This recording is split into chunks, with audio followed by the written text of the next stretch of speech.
మాయాదర్పణం 8వ భాగం. వారికి తమకు ముందు ఉన్న సమస్యల సారాంశం ఇలా తేలింది. నెమలి కన్ను ఉండే స్థానంలో ఉగ్రభైరవుడి మందిరం ఉంటుంది. మందిరంలో మయూరాక్షి ఉంటుంది. మయూరాక్షి ముక్కున మాయాదర్పణం ఉంటుంది. మాయాదర్పణంలో ఎవరు ముఖం చూసుకున్నా వారు ఎంత శక్తి కలవారైనా వెంటనే రాయిగా మారిపోతారు. ఒక్క ఉగ్రభైరవుడికి మాత్రం ఇది వర్తించదు. అతడు మాయాదర్పణంలో చూస్తే సప్త ప్రాకారాలతో పాటు శరభద్వీపం కూడా కనబడుతుంది. శరభద్వీపంలోని సర్పపు తల మీద మణిని పగలగొడుతూ అదే సమయంలో ఉగ్రభైరవుణ్ణి నరికితే అతడు మరణిస్తాడు. ఉగ్రభైరవుడు కేవలం కారణజన్మురాలైన ఒక రాజకుమార్తె చేతిలోనే చనిపోతాడు. ఆమె అవంతి సుందరి అని ప్రస్తుతం అనుమానించడానికి అవకాశం ఉంది. అవంతి సుందరిని ఉగ్రభైరవుడు శిలాప్రతిమగా మార్చి ఉంటాడు. మయూరద్వీపంలో ఎవరు కాలు పెట్టినా వారు వెంటనే భగ్గున మండిపోతారు. ఉగ్రభైరవుడు మనిషి కాడు, జంతువు కాడు, రెండింటి సమ్మేళనం అయి ఉండాలి. అతడి ముఖం ఎలా ఉంటుందో ఎవ్వరూ చూడలేదు. ముఖానికి ముసుగు వేసుకుంటాడు. ఉగ్రభైరవుడి వంటి మూర్తులు 12 మయూరద్వీపంలో తిరుగుతూ ఉంటాయి. అందువలన అసలు ఉగ్రభైరవుడిని పోల్చుకోవడం అందరికీ సమస్యే. మయూరాక్షికి అడుగు భాగాన పాతాళదుర్గంలో గుప్త నిక్షేపాలు ఉన్నాయి. వాటిని చేరే ద్వారం ఎక్కడ ఉందో మరో కంటివాడికి ఎవరికీ తెలియదు. త్రిశరుడు జయసింహుడు కూర్చొని ఈ సమస్యలన్నింటికీ వరుసగా పరిష్కారాలు ఆలోచించసాగారు. సుదీర్ఘమైన చర్చలు, సిద్ధాంతాలు, రాద్ధాంతాలు చేసిన తరువాత చివరికి వారొక నిశ్చయానికి వచ్చారు. మాయలు, మంత్రతంత్రాలు అన్నీ అవసరమే. కానీ ఉగ్రభైరవుణ్ణి జయించాలంటే మోసం కూడా అవసరం అవుతుంది. జయసింహ, ఉగ్రభైరవుణ్ణి ఎలా మోసగించాలో నేను కొన్ని కిటుకులు చెబుతాను. వాటిని ప్రయోగిద్దాం. మన ఎత్తు ఫలించవచ్చు, ఫలించకపోవచ్చు. అయినా సరే సాహసిద్దాం. ముందు నీవు సప్త ప్రాకారాలను ఛేదించుకుని మయూరద్వీపం లోపలికి వెళ్ళు. నీ మూలికాశక్తితో కాళ్ళు మయూరద్వీపానికి తగలకుండా చూసుకో అన్నాడు త్రిశరుడు. ప్రభూ, జ్యోతిష్మతి భస్మం కేవలం రాత్రివేళల్లో మాత్రమే పనిచేస్తుంది అన్నాడు జయసింహుడు అనుమానంగా. అలాగే, ఒక్క రాత్రి పనిచేసినా చాలు. మరునాటి నుండి అక్కడ ఎలా తిష్ట వేసుకోవాలో మనం ఆలోచించవచ్చు అన్నాడు త్రిశరుడు. ఈ సప్త ప్రాకారాలను జయించడం ఎలా అన్న సంశయం జయసింహుడు వెలిబుచ్చితే త్రిశరుడు ఇలా అన్నాడు. చెప్తాను విను. మొదటి ప్రాకారంలో ఉండేవాడు బూధధరుడు. ఇతడు ఒక బ్రహ్మరాక్షసుడు. ఉగ్రభైరవుడు వాణ్ణి పట్టి తెచ్చి తొలి ప్రాకారంలో కాపలా ఉంచుకున్నాడు. అతడు వచ్చిన వారినందరినీ ఏవేవో ప్రశ్నలడుగుతూ ఉంటాడు. అడిగిన తరువాత వారిని భుజిస్తూ ఉంటాడు. నాకు ఇంత మటుకే తెలుసు. ఇలా ఎందుకు జరుగుతున్నదో తెలియదు. నేను ఉగ్రభైరవుణ్ణి ఒక్క రాత్రి మోసగిస్తాను. అంటే అతణ్ణి మాయాదర్పణం దగ్గర లేకుండా అక్కడి నుండి చాలా దూరం వెళ్ళిపోయేటట్లు చేస్తాను. రాత్రి లోపలే నీవు 7 ద్వారాలను భేదించుకుని మయూరద్వీపంలోనికి ప్రవేశించి అవంతి సుందరిని కలవాలి. ఆలస్యమైతే మళ్లీ మొదటికే మోసం వస్తుంది. సూర్యోదయమైతే నీ జ్యోతిష్మతి పనిచెయ్యదు. ఉగ్రభైరవుణ్ణి ఆపలేము. జయసింహుడు గట్టిగా నిట్టూర్చి, ప్రభూ, ఒక్క రాత్రిలో 7 ప్రాకారాలను జయించడం దుస్సాధ్యమైన పనిలాగానే కనబడుతున్నది. అయినా ప్రాణాలకు తెగించి నేనీ సాహస కార్యం చేస్తాను అన్నాడు. అప్పుడు త్రిశరుడు నవ్వి, లోగడ వచ్చిన వారంతా ప్రాణాలకు తెగించే ఈ సాహస కార్యం చేశారు. నీవు కూడా అలా చేయడంలో విశేషం ఏముంది? ప్రాణాలు పోవడం సమస్యకు పరిష్కారం కాదు కదా అన్నాడు. ప్రాణాలు రక్షించుకుంటూనే నేనీ కార్యం తప్పక సాధిస్తాను. ఆ నమ్మకం నాకు ఉంది అన్నాడు జయసింహుడు. భేష్, అలా అన్నావు, బాగుంది. ఇక ఆలస్యమెందుకు? మనం ఎక్కడి నుండి బంగారు ద్రావకపు సెలయేటి వద్దకు పోవాలి. అక్కడ కొండ కొమ్ము మీద నుండి మయూరాక్షి ద్వీపానికి పోయే మార్గం నీకు చూపిస్తాను. ఈ లోపల నేను ఉగ్రభైరవుణ్ణి మాయాదర్పణం నుండి కొంతసేపు తప్పిస్తాను పద అన్నాడు త్రిశరుడు. మదనమంజూష వచ్చి ఏం జరిగింది అని ప్రశ్నించింది. త్రిశరుడు తన వ్యూహాన్ని ఆమెతో చెప్పి ఆ తరువాత ఇలా అన్నాడు. తల్లి, నీవు జయసింహుణ్ణి కొండకొమ్ము వద్దకు తీసుకునిపో. ఈలోగా నా ఆధీనంలో ఉన్న శరభద్వీపం వద్దకు నేను పోతాను. మాయాదర్పణంలో నన్ను ఉగ్రభైరవుడు చూస్తాడు. అతడికి నేను శరభద్వీపం నుండే ఒక సందేశం ఇస్తాను. దానితో అతడు మాయాదర్పణం ఉన్న గది నుండి దూరంగా వస్తాడు. ఈ లోపల నీవు జయసింహుణ్ణి మయూరద్వీపానికి సాగనంపు. అందుకు అంగీకరించింది మదనమంజూష సంతోషంగా. త్రిశరుడు జయసింహుణ్ణి ఆశీర్వదించి పంపేశాడు. అక్కడి నుండి ముగ్గురు బయలుదేరారు. మదనమంజూష జయసింహుణ్ణి వెంటబెట్టుకుని తన మందిరంలో నుండి ఇవతలికి వచ్చి, మీరు మళ్లీ రామచిలుకగా మారిపోతే చేతి మీదకి ఎక్కించుకుని సెలయేటి వద్దకు చేరుస్తాను అంది. జయసింహుడు నవ్వి, వద్దు, నేను కఠోర బ్రహ్మచారిని. రామచిలుకగా మారటం ఎందుకు? నీ చేతులలో నలిగిపోవడమెందుకు? రాజహంసగా మారి నీతో పాటు ఎగురుకుంటూ వస్తాను పద అన్నాడు. మదనమంజూష జయసింహుడితో ఆకాశ మార్గంలోనికి ఎగిరింది. జయసింహుడు రాజహంసగా మారి మదనమంజూషను అనుసరించాడు. ఇరువురు అలా ఎగురుతూ ముందుకు సాగిపోయారు. కొంతసేపటికి సెలయేరు ఉన్న పర్వతం వచ్చింది. అక్కడ మదనమంజూష దిగింది.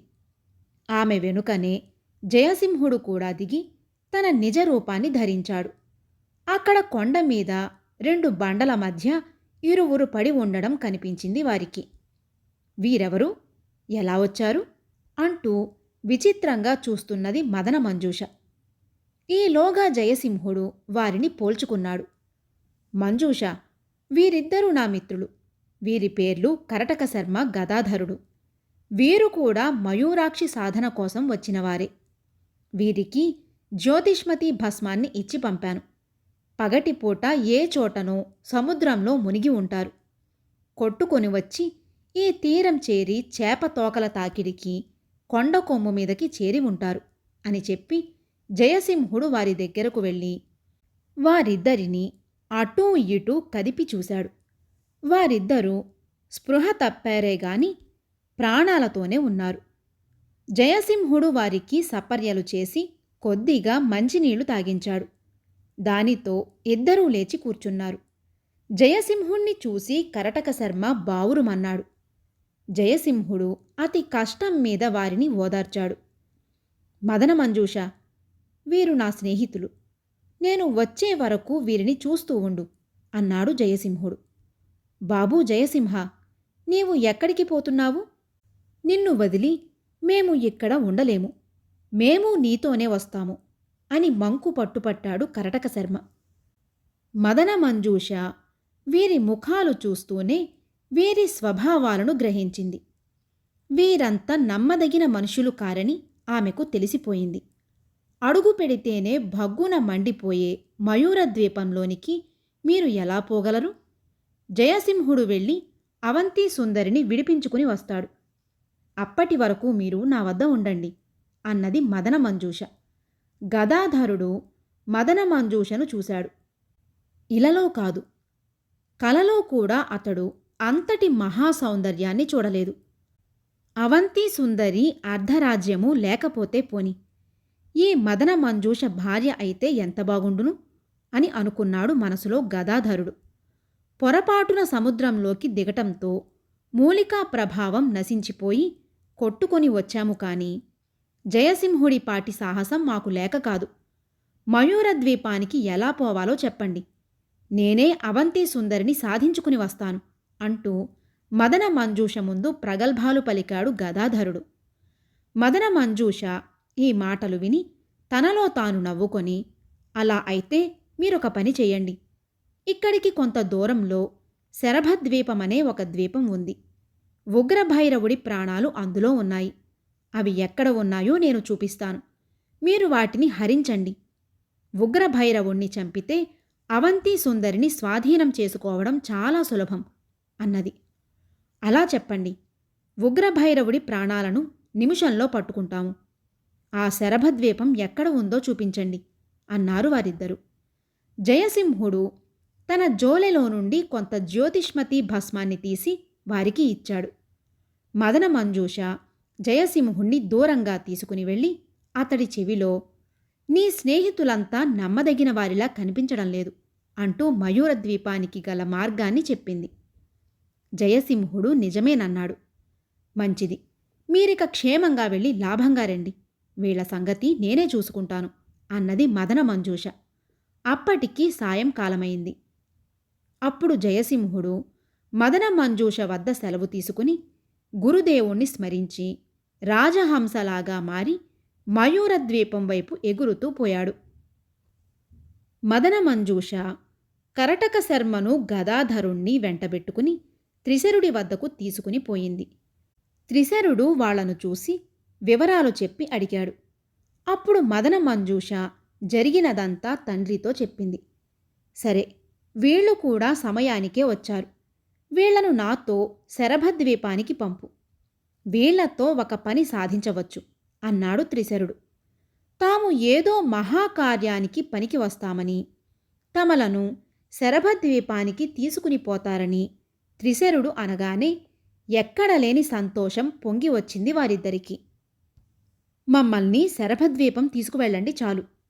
ఉగ్రభైరవుడి ప్రాణాలను నిమిషంలో స్వాధీనం చేసుకుంటాము. మీకు ఏమైనా కష్టం వస్తే ఆదుకునేందుకు మేమున్నాము అన్నాడు కరటక శర్మ. ఈ మాటలు విని త్రిశరుడికి వీళ్లు వట్టి కోతలరాయుళ్ళు అన్న విషయం తెలిసిపోయింది. సింహం వంటి జయసింహుడికి ఈ గుంటనక్కలు ఎలా స్నేహితులుగా దొరికారో అర్థం కాలేదు త్రిశరుడికి. మంచిది, నాతో రండి అని త్రిశరుడు గగన మార్గంలోకి ఎగిరాడు. వారిద్దరూ జ్యోతిష్మతి ప్రభావంతో త్రిశరుణ్ణి వెంబడించారు. అప్పటికే బాగా చీకటిపడి రాత్రి అవడం వల్ల వారి జ్యోతిష్మతి మూలిక పనిచేసింది. పొద్దుపోయిన తరువాత వారు ముగ్గురు శరభద్వీపం చేరుకున్నారు. త్రిశరుడు వారిని ఒకచోట నిలుచోబెట్టి, మీరిద్దరూ ఇప్పుడొక కార్యం సాధించాలి. నేను చెప్పినట్లు చేయండి అని కరటక శర్మను గదాధరుడి వీపు మీద ఎక్కించాడు. ఆ తరువాత ఇరువురి ముఖాలు కనబడకుండా ఒక పెద్ద దెయ్యపు ముసుగును కప్పాడు త్రిశరుడు. ఆ పైన వారిని నడవమని చెప్పాడు. కరటక శర్మ గదాధరుడి వీపు మీదకి ఎక్కినా పొడవైనవాడు కాబట్టి కాళ్ళు నేలకు ఆనుతున్నాయి. ఇరువురు తమ 2 జతల కాళ్ళు నేల కాంచి నడుస్తున్నారు. దూరం నుండి ఈ దృశ్యం చూసేవారికి ఒక విచిత్రమైన జంతువు 4 కాళ్లతో నడుస్తూ 4 చేతులు ముందుకు ఊపుకుంటూ పోతున్నట్లనిపించింది. ఈ లోపల త్రిశరుడు ఒక అగ్నిదండం చేత పట్టుకుని శరభద్వీపానికి అవతలి వైపుగా వెళ్ళి ద్వీపంలోని చెట్ల మీద నిప్పులు కురిపించాడు. ఆకాశం నుండి నిప్పులు పడటంతో ఎండిన చెట్లు అంటుకొని భగ్గున మంట చెలరేగింది. ఇది చూసి కాపలా ఉన్న 10 శరభాలు పెద్దగా ఘీంకరించాయి. సర్పాల వలె బుసలు కొట్టాయి. ఉగ్రభైరవుడు మాయాదర్పణంలో నుండి ఈ దృశ్యాన్ని చూశాడు. అప్పుడు త్రిశరుడు చేతులు జోడించి, అయ్యా ఉగ్రభైరవుల వారు, శరభద్వీపానికి ఏదో ముప్పు వచ్చింది. 4 కాళ్ల విచిత్రపు దెయ్యం ఎక్కడి నుండో శరభద్వీపం మీదకు దండయాత్రకు వచ్చింది. నేను దీనితో పోరాడుతూ ఉంటాను. ఈ లోపల మీరు మయూర సైన్యాన్ని పంపించండి అని అన్నాడు. త్రిశరుడి రూపము, గొంతు మాయాదర్పణం ద్వారా గ్రహించిన ఉగ్రభైరవుడు మయూరాక్షి మందిరం నుండి వెలుపలికి వచ్చి ఇలా ఆజ్ఞాపించాడు. ఓ మయూరసేనాని, నెమలి సైన్యంతో శరభద్వీపానికి ఒకసారి వెళ్ళు. చిత్తం మహాప్రభో అంటూ మయూరసేనాని తన నెమిళ్ల గుంపును వెంట తీసుకుని శరభద్వీపానికి అభిముఖంగా పయనింపసాగాడు. మయూర సైన్యం చేత పరివేష్టింపబడి ఉన్న మందిరంలో అవంతి సుందరి శిలాప్రతిమ ఉంది. ఉగ్రభైరవుడు ఓసారి అవంతి సుందరితో మాట్లాడాలని అనుకున్నాడు. వెంటనే శిలాప్రతిమను ఒక బల్ల ఉయ్యాల మీదకి ఎక్కించాడు. మందిరపు పైభాగం నుండి వ్రేలాడుతున్న బంగారు గొలుసునకు ఆ బల్ల ఉయ్యాల బిగించబడి ఉంది. ఈ కారణం చేత బొమ్మ కాళ్ళు మయూరద్వీపంలోని నేలను తాకటం లేదు. ఉగ్రభైరవుడు తన చేతిలోని మంత్రదండాన్ని అవంతీ సుందరి ప్రతిమ తలకు తాకించాడు. మరుక్షణమే అవంతీ సుందరి తన నిజస్వరూపం దాల్చింది. ఆమెకు ఎదురుగ్గా ఉగ్రభైరవుడు ఉన్నాడు. అతని ముఖం నల్లని ముసుగుతో కప్పబడి ఉంది. అవంతీ సుందరి, నీవు ఎవరవో నాకు తెలుసు, కాని నేను నీకు తెలియదు. అయితే నేను ఎంత శక్తిమంతుడనో ఇప్పటికి గ్రహించి ఉంటావు. నేను తలుచుకుంటే క్షణంలో నిన్ను బూడిద కుప్పగా మార్చగలను. కాని నిన్ను చంపకపోవడానికి కారణం ఉంది. నీ రూపం చూశాక నీ మీద నాకు అభిమానం ఏర్పడింది. నేను తలుచుకుంటే విద్యాధర రాజకన్యలు, అప్సరసలు నా ముంగిట్లోనే ఉన్నారు. వారిని క్షణంలో వివాహం చేసుకోగలను. నా మనస్సు ఎందుకో నీ మీదకి పోయింది. నీవు నన్ను పెళ్లి చేసుకో. భారత స్త్రీలకు భర్తయే ప్రత్యక్ష దైవం కదా. అప్పుడు నిరంతరం నీవు నన్ను సేవిస్తూ ఉంటావే కాని నాకు అపకారం తలపెట్టలేవు. అందుకే ఇలా కోరుకుంటున్నాను అన్నాడు ఉగ్రభైరవుడు. ఉగ్రభైరవుడు ఇలా అవంతీ సుందరిని లోగడ 1-2 సార్లు పలకరించకపోలేదు. అయితే ఆమె కన్నెత్తి కూడా అతడి వైపు చూడలేదు. ఈసారి మాత్రం సాహసించి ఆమె ఇలా అన్నది. నేను భారతదేశపు రాజకుమారిని. నీవు చూస్తే ఒక జంతువులాగా కనిపిస్తున్నావు. నీ దెయ్యపు ముసుగు, మంత్రదండము చూస్తూ ఉంటే నాకు భయం ముంచుకొస్తున్నది. నీవు ఇంతకు జంతువువో, మనిషివో, పామువో, మంత్రాల భైరవుడివో నాకు తెలియదు. నీకు నాకు ఎలా పొత్తు కుదురుతుంది? ఉగ్రభైరవుడు ఈ మాటలు విని కోపగించుకోలేదు. అదేనా నీ సందేహం? చూడు, నేను అతిలోక సుందరుడిగా మారి నీ ముందు నిలవగలను. నీవు మాత్రం ఈ బంగారపు ఉయ్యాల నుండి క్రిందకు దిగవద్దు. కాలు నేలకు తగిలితే భగ్గున మండి భస్మమైపోతావు అని చెప్పి ఆ పైన తన శయన మందిరం లోపలికి వెళ్ళాడు ఉగ్రభైరవుడు. అక్కడ తన రూపంలోనే ఉన్న ఉగ్రభైరవ సేవకులను పిలిచి, నేను ఎలా ఉంటే అతిలోక సుందరుడి వలె ఉంటానో అలా నన్ను అలంకరించండి అన్నాడు. చిత్తం మహాప్రభో అంటూ ఉగ్రభైరవ సేవకులు తమ యజమానిని జయంతుడిలాగా, ఆ పైన మన్మధుడిలాగా అలంకరించడం మొదలుపెట్టారు.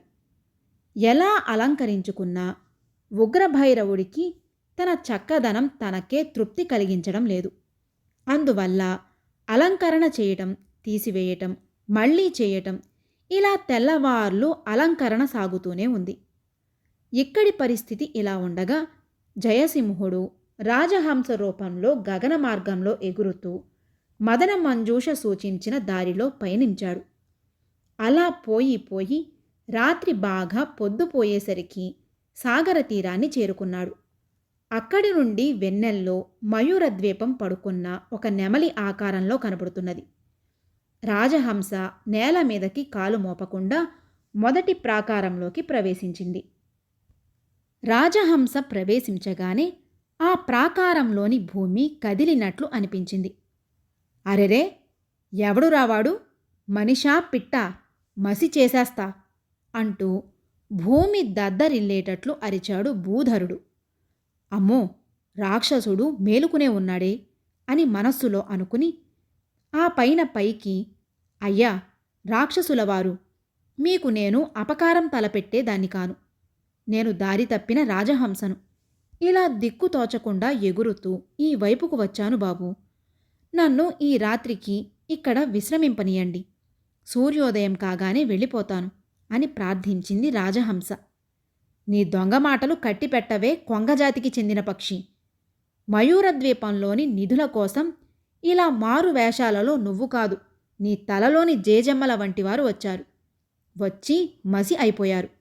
నిన్ను నేను నమ్ముతానా అన్నాడు భూధరుడు. నమ్మండి రాక్షసులవారు, నిజంగా నేను ఓ తపోవనంలోని రాజహంసను. మా గురువులవారు వేదాలు శాస్త్రాలు తన శిష్యుల చేత వల్లె వేయిస్తూ ఉంటే విని నేర్చుకున్నాను. అబద్ధం చెప్పను అంది రాజహంస.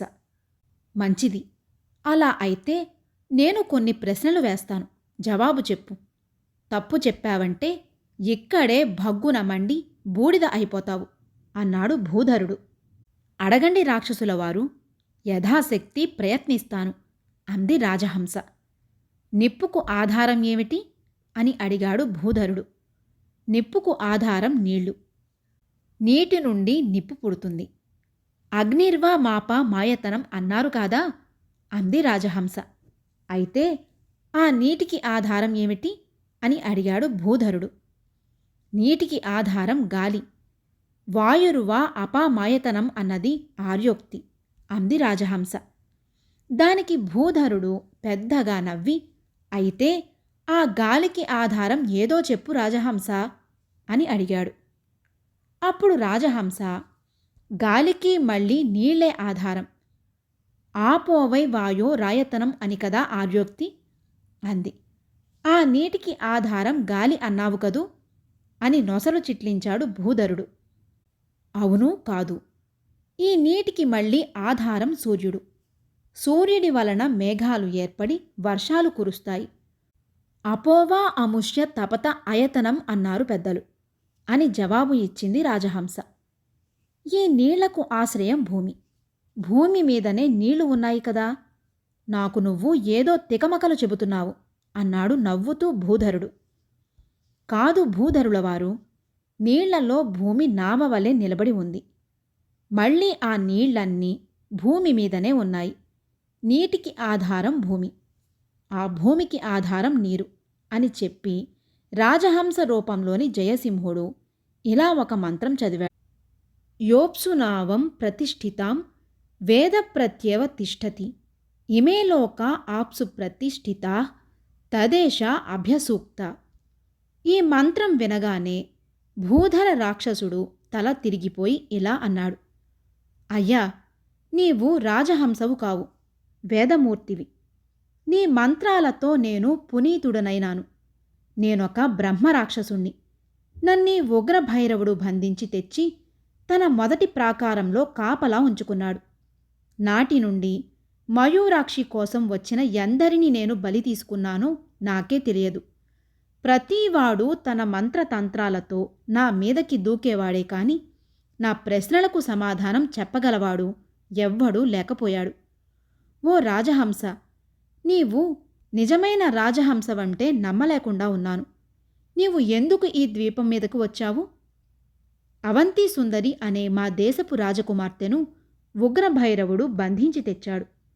ఆమెను చూసేందుకు నేను లోపలికి వెడుతున్నాను అంది రాజహంస. అప్పుడు భూధరుడు ఒక్క క్షణం ఆలోచించి ఇలా అన్నాడు. ఓ రాజహంస, నీవు చాలా సాహసం చేస్తున్నావు. ఇంతదాకా ఉగ్రభైరవుణ్ణి ఎదుర్కొన్నవారు లేరు. అయినా నీకీ బుద్ధి ఎందుకు పుట్టిందో నాకేం తెలుసు? నీవు నాకు సహాయం చేశావు కాబట్టి నేను నీకు ఒక ఉపకారం చేసి పెడతాను. ఈ ప్రాకారం దాటి వెంటనే నీవు జలముఖుణ్ణి ఎదుర్కోవలసి వస్తుంది. అతన్ని ఎవ్వరూ జయించలేరు. తాటి చెట్టు అంత ఎత్తు అలలతో నిన్ను ముంచి చంపుతాడు. అందువలన వెళుతూనే నేను భూధరుడి స్నేహితుణ్ణి భ్రూవిశ్వక్షట్ అనే మాటను ఆగకుండా అంటూ ఉండు. ఇది ఒక రహస్య సంకేతం. దానితో జలముఖుడు నిన్ను వదిలిపెడతాడు. ఆ తరువాత వాయుముఖుడు నిన్ను సుడిగాలిలా తిప్పి చంపివేయడానికి ప్రయత్నిస్తాడు. నీవు తెలివితేటలతో అతడి సుడిగాలిలోనికి ప్రవేశించకుండా అవతలి ప్రాకారం లోపలికి వెళ్ళు. అక్కడ అగ్నిముఖుడు ఉంటాడు. అతడు మంటను ఉమ్ముతూ ఉంటాడు. దానిని కూడా నీవు తెలివితోనే జయించాలి. భుజబలం పనికిరాదు. ఆ తరువాత భూధరుడు ఆగి ఆలోచించడం చూసి రాజహంస ఆతురతతో ఏదో అడగబోయింది. అంతలో భూధరుడు నవ్వి మళ్ళీ ఇలా చెప్పసాగాడు.